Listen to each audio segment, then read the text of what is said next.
觀自在菩薩行深般若波羅蜜多時，照見五蘊皆空，度一切苦厄。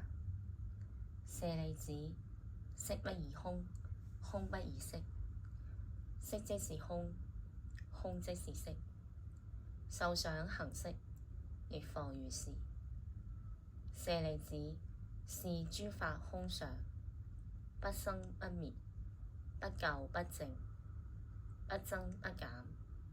是故空中無色，無受想行識，無眼耳鼻舌身意，無色聲香味觸法，無眼界，乃至無意識界，無無明，亦無無明盡，乃至無老死，亦無老死盡，無苦集滅道，無智亦無得，以無所得故。菩提薩誰？依般若波羅蜜多故，心無掛礙，無掛礙故，無有恐怖，遠離顛倒夢想，究竟涅槃。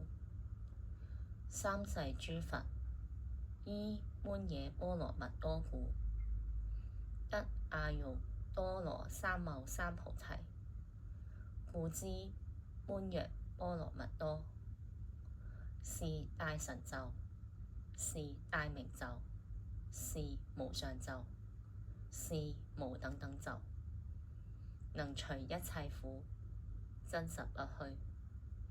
故說般若波羅蜜多咒，即說咒曰：揭提揭提，波羅揭提，波羅僧揭提，菩提薩婆訶。